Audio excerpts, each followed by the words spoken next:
Hi folks, and welcome back to another Travels with Red Rover. I'm Sean. And I'm Corrine. And what are we doing for the next couple days? Well, we are exploring another part of Utah, and for the next 2 days or so, we're going to be near Factory Butte? Hanksville. Yeah, Hanksville. And we're going to head to Factory Butte and then carry on up the road on something called the Wild Horse Mesa Trail, and that should have us come out near Goblin Valley, Utah. So that looks like it's going to be a fun time. We plan to camp up there at least one night, and we're looking forward to it. So let's get started. We've just pulled off from Highway 24 onto the beginning of the Coal Mine Road, which is the road that heads out to Factory Butte. We'll be heading in a north direction right now, and as we look on up this road, you'll see Factory Butte there in the distance. It stands out as quite a prominent butte relative to the area around it, which is much flatter.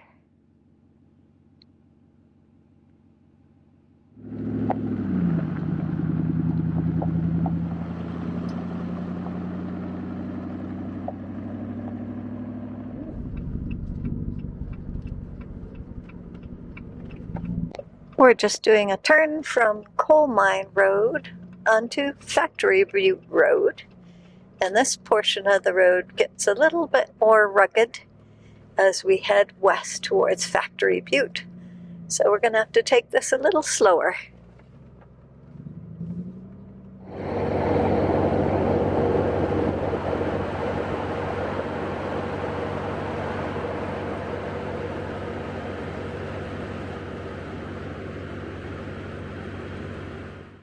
It was surprisingly difficult to find the road from the ground.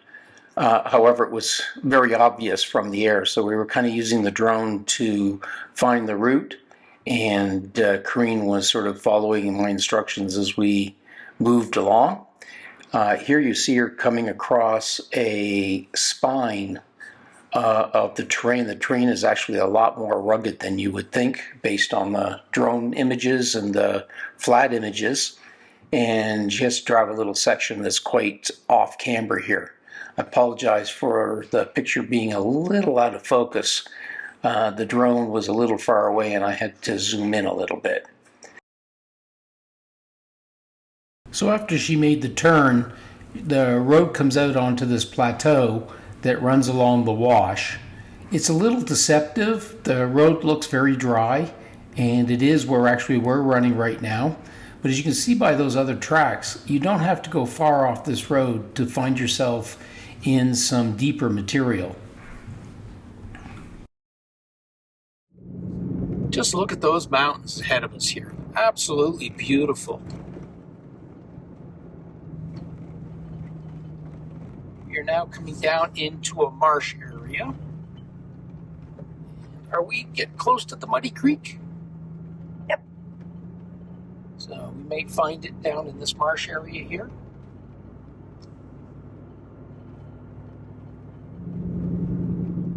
Road is getting a good deal more broken up. Doesn't look like the grader made it down this far, and this was pretty wet. We had very bad rainstorms out here in this part of Utah about 2 weeks ago, and we got tremendous amount of flash floods and just flooding in general. And a lot of our roads are still pretty rough. This one here, clearly somebody got really stuck coming across here. It's dried out at this point, but there's still quite a few washouts along here. So this is the, other than right at the beginning where Corrine had to do some very off-camber driving while I was flying the drone, this is probably the most difficult obstacle that we've come to. Mostly this is just got a lot of big bumps and ditches in it. And I just need to be careful where I put my wheels.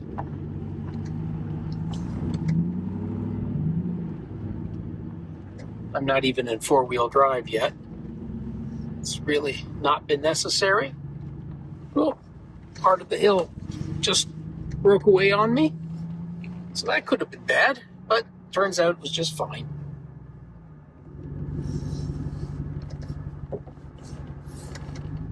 The road continued to be fairly bumpy and lumpy all through this section. It was clear that a number of people had gotten really stuck and had really torn up parts of the road. It's one of the reasons why you try to stay off these roads when it's rainy. Oh, I think I'm coming to the creek.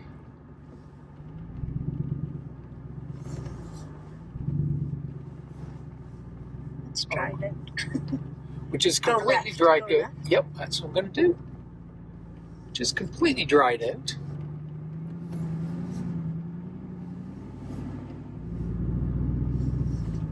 So my understanding is that the BLM comes along and actually marks these roads as to which one they want you to take. So there was another one off to my right that they had blocked off. So we were coming through. So that we pretty much had to take this one.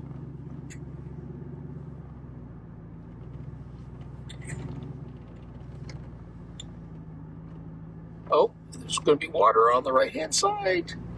Woohoo! Yeah, but we're not going into it. But we're not going through it. We went around it. Stay to the left. Yep. There's undercut on this. Yep. As Chris just describing, the bank is all undercut. So you really need to stay to the left. If you get out anywhere near the edge of the bank, you're probably going in for a swim. Watch out for whoops. Okay, I decided to put it in four-wheel drive because it looks like we are going to get a water crossing.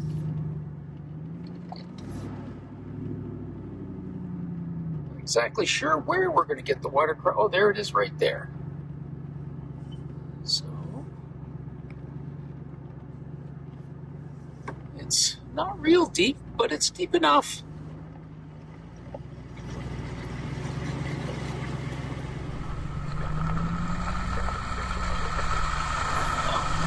Well, we got a water crossing. Woohoo! So we are now climbing up out of the marsh area. Again, basically going through some moonscape. So we're coming up to an old homestead here. And my understanding is you have to park out here and walk in. So we're going to do that, go have a little look. About 1.5 miles from where we crossed the muddy creek in the Jeep, we come to this old home site, and there's not much known about it. It's fairly unique in the height of the structure, and it has quite an elaborate chimney. It still follows along the banks of the muddy creek, so they might have used that as a watering source for animals. And over to the left, closer to the main road, there are some corrals and sheds or barns, so we get a closer look at those. This is the southwest side of the structure, and then if we pan over here to the right, we'll see the banks of the muddy creek. It's not running too deep right now. You do have to watch getting close to the edge because this bank is quite eroded underneath.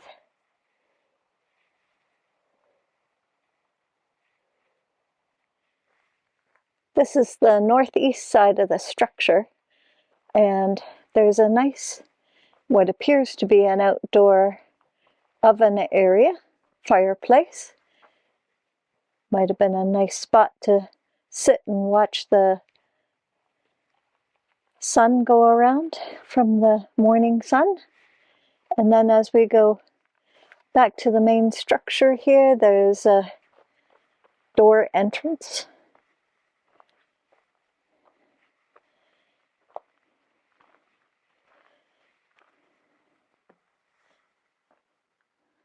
old bed spring in there. And to one side there's a small shelf. And it looks like they used an old fuel can to make a stove.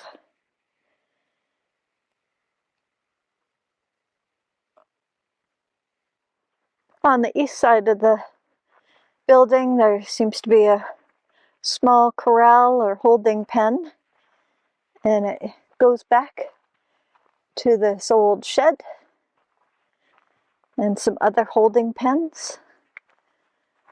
Well, we had a nice little visit at the homestead, and now we are heading for the first of the several camping areas, dispersed camping areas.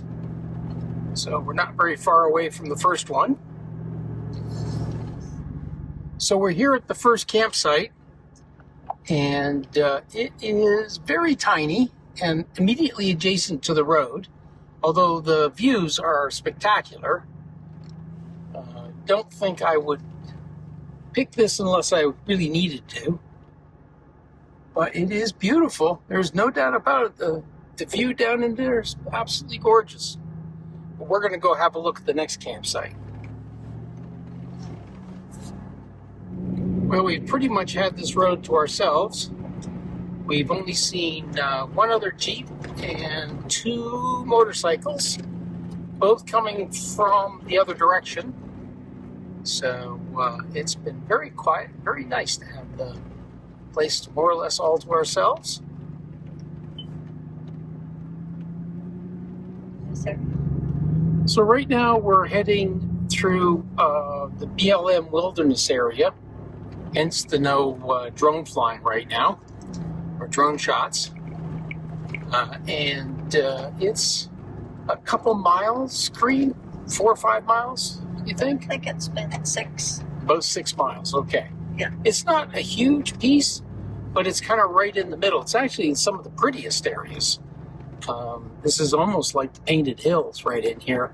Bentonite Hills. The Bentonite Hills, yeah. Well, it's like the Painted Hills, too. Different colors, but definitely painted. Starting to find a few more rocky areas. It's more than anything else right now, they're just bouncy. Not really any issue. And we continue to work our way up. Really gained quite a bit of elevation over the last little while. So we just left the wilderness area on the left side, but the wilderness area extends on the right side of the vehicle.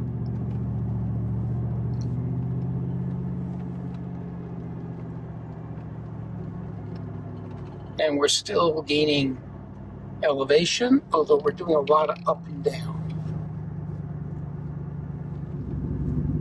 It's gotten a little bit bumpy as we work our way through this combination of sand and rock area. The sand makes the rocks a little on the slippy side, so you kind of get on top of them and you sort of slide off. It's all right as long as you slide off in the direction you want to go. Another pretty big obstacle. Oh, we're going to have to actually drop off this one. We'll have to see if we get a clunk.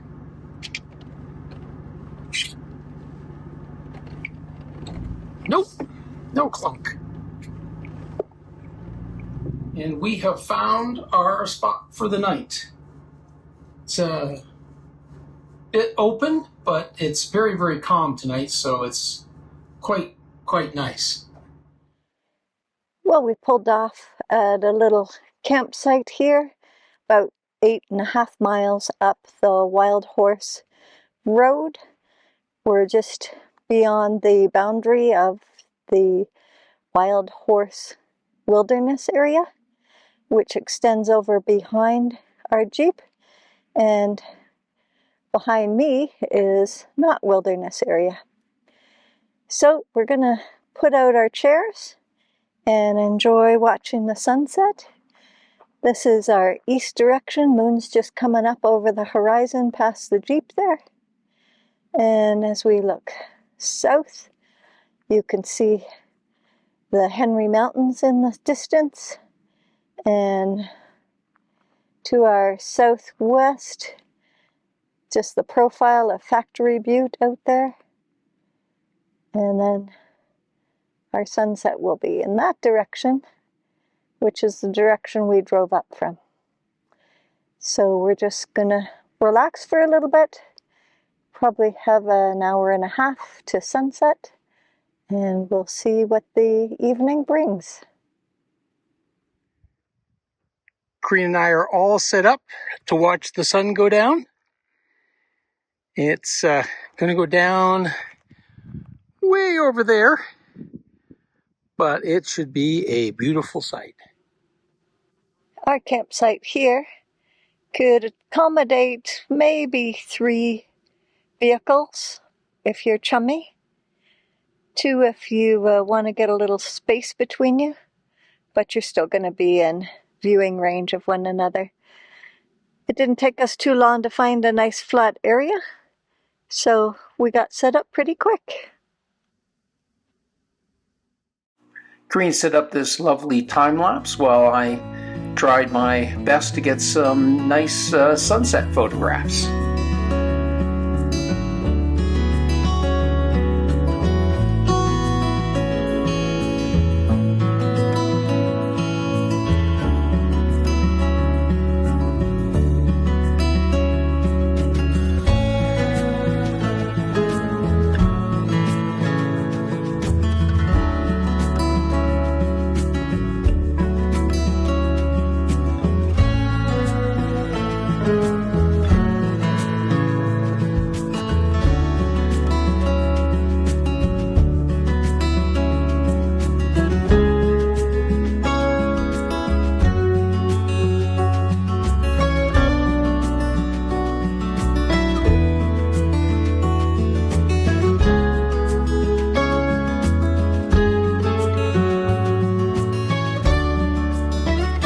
This morning we get a much better view of Factory Butte out there in the distance. Really pretty scenery, very stark and other planetary. We're not really far from the Mars Research Station that we visited previously on another video. It's over a mountain ridge that's behind us to the east. We're just sitting out having some coffee, and we've had our breakfast, which was a nice simple cinnamon roll, and we're enjoying some nice weather now. No clouds. It's about 46 degrees, warming up quickly. It was about 36 when we got up this morning just before sunrise. So we were happy to have our Propex propane heater running last night, kept us nice and cozy, and we put on some extra layers to ensure we were comfortable. So we're going to enjoy a few minutes with our hot drinks before we head on up the road further toward Goblin Valley area. Well, we're all packed up and ready to head out. So it should be another adventurous day as we head out on this trail.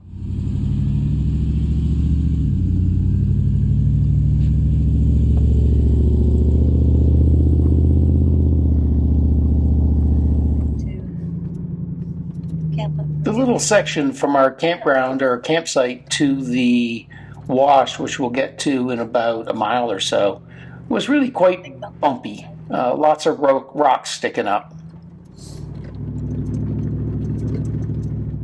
This looks like another camp spot. Yeah, it says just enough room for one up there. Right.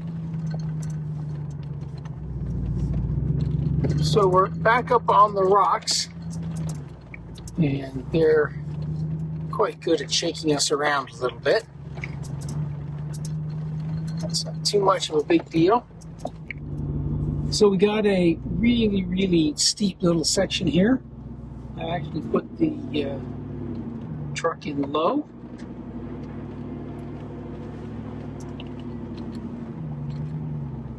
It's a little rock drop off. As you can see, Kareen is spotting for me because I have to get really close to the edge.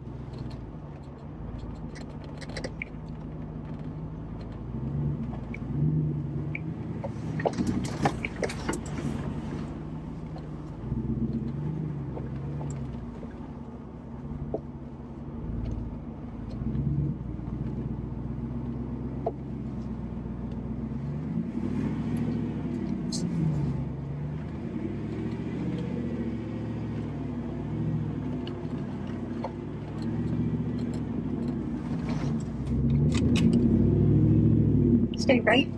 Stay right. You see the edge? Because I can't see the edge. Yeah, you got lots of room. Okay. You got like 3 feet on my side. The camera never really does these justice. This is a fairly steep grade coming down into the wash.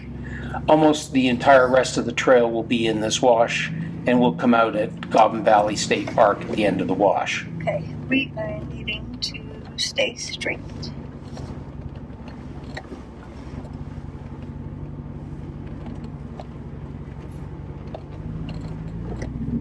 We are currently running up a wash, and it rained a couple weeks ago, as I think I mentioned earlier, and the wash has got a lot of rocks in it. Probably came down with the last big heavy rains. And this is why you don't want to do this trail on a rainy day. Yeah, it's really, you really don't want it. So we're driving through the canyon here, and our wash canyon, kind of a combination of wash canyon, and it's really pretty.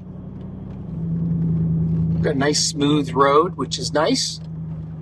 The water probably smoothed it out for you. Yep.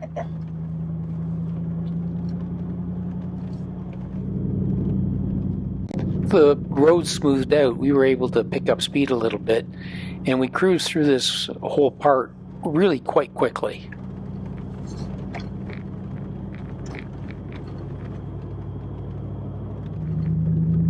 So we're just coming by another camp spot. There's some people with a tent up in there. It looks like they've gone for the day. Well, these rocks up here, they're really interesting. It looks like there's a scale, a rock scale, like a film on top of the other rocks. Very bizarre looking. Well, we're getting pretty close to the end of the road here, or the end of the trail. And I think Kareen said this dumps out onto a road that's close to Goblin Valley. Kareen was saying there's a large, I assume, dispersed camping area right where we're coming through right now. And by the looks of the little road that goes off there, there's one. Little plateau here. Again, we might have said this earlier, but this road is a no-go if it is wet weather, because it runs, actually, most of the trail is either in the wash or going through washes. And it becomes extremely wet and slippery in here. The clay in the soil turns it into a skating rink.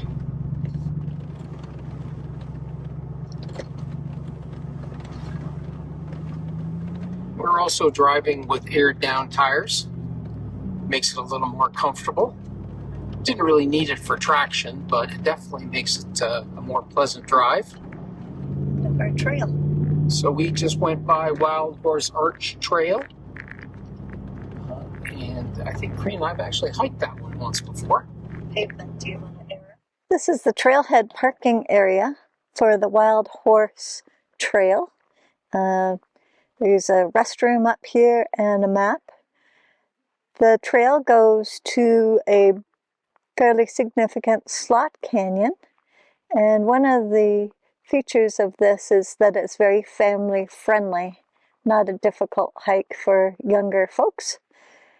And I believe the entire loop takes 8 miles, so they suggest leaving yourself about 2 hours to do this.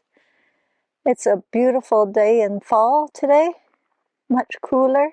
Most people are into their pants and long sleeve sweaters now. So an excellent time to come out and do this hike. We used a little pull off here to do a air up and get ready for pavement driving. We're going to head over to Highway 24 on the other side of Goblin Valley, and then we'll take that north towards Green River. We're going to probably continue east and go over towards LaSalle for tonight.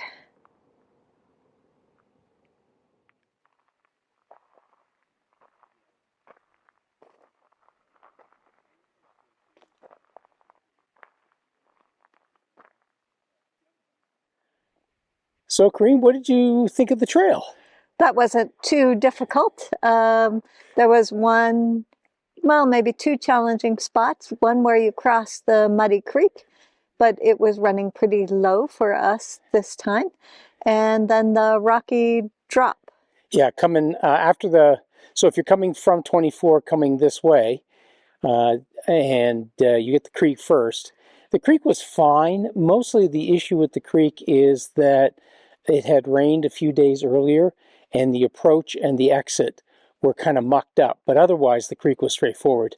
And then the rocky drop, which was about 2 miles back from the end of the trail here, it's just that you really can't see anything, and there's a very steep drop off on the right that you need to kind of favor in order to get around the rock and not bang your bottom down coming around the corner. But otherwise, it was pretty straightforward. Like the trail, though. It's a lovely trail. Nice warm-up for what we're going to be doing later this week. Well, we had a nice campsite up on a plateau, which was fine because it was very calm. But I probably wouldn't camp there in windy conditions. So the campsites that we passed from the rocky drop-off towards the beginning of the trailhead at Goblin Valley State Park, they had some nicer sheltered campsites. Yeah, there's some big cottonwoods in that would help shelter and break up the wind a little bit. But otherwise, it was really great. Hopefully, we got a nice photograph from our perch on top of the little mesa there. And if I did, I'll put it right up there.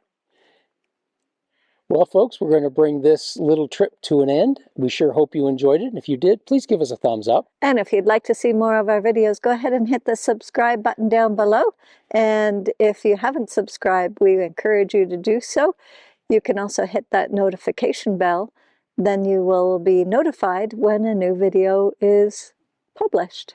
And again, if you have any comments, thoughts, or questions, please don't hesitate to put them in the section down below. We answer all of them. And until next time, bye for now. Bye for now.